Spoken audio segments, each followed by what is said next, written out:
Brought to you by Penguin.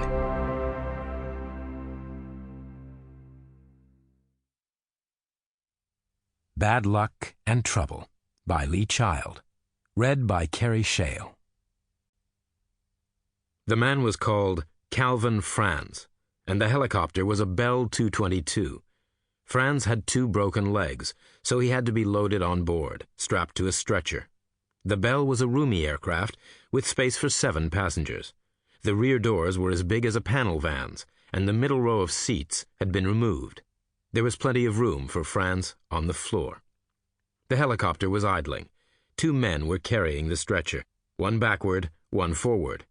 When they reached the open door, the guy who had been walking backward got one handle up on the sill, and the other guy shoved the stretcher inside.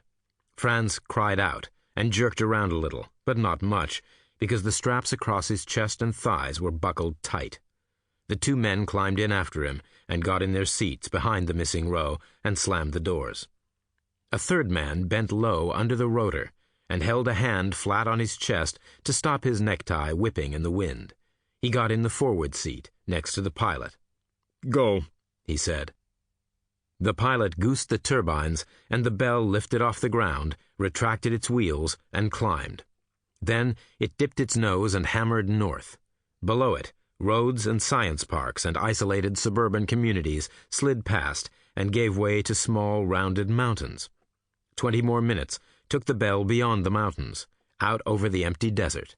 The man in the forward seat stared down into the darkness. "Where are we?" he asked. The pilot said, "Where we were before." "What's below us now?" "Sand." "Height?" 3,000 feet. "What's the air like up here?" "Still." "So let's do it." The pilot came to a stationary hover, 3,000 feet above the desert floor. The man in the forward seat twisted around and signaled to the 2 guys in back. Both unlocked their safety harnesses. One crouched forward and held his loose harness tight in one hand and unlatched the door with the other.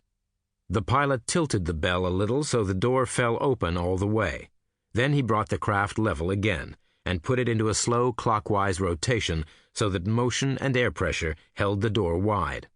The 2nd guy crouched near Franz's head and jacked the stretcher upward. The 1st guy took out a knife, used it to saw through the strap around Franz's thighs. Then he sliced the strap around Franz's chest. At the exact same time, the 2nd guy jerked the stretcher upright. Franz took an involuntary step forward, onto his broken right leg. He screamed once, briefly, and then took a 2nd instinctive step, onto his broken left leg. His arms flailed, and he collapsed forward, and his upper body momentum took him straight out through the open door, into the noisy darkness, into the gale-force rotor wash, into the night, 3,000 feet above the desert floor. The pilot reversed the Bell's rotation and rocked the other way, and the door slammed shut. The 2 guys clambered back to their seats. The man in front said, "Let's go home now." 17 days later, Jack Reacher was in Portland, Oregon, short of money.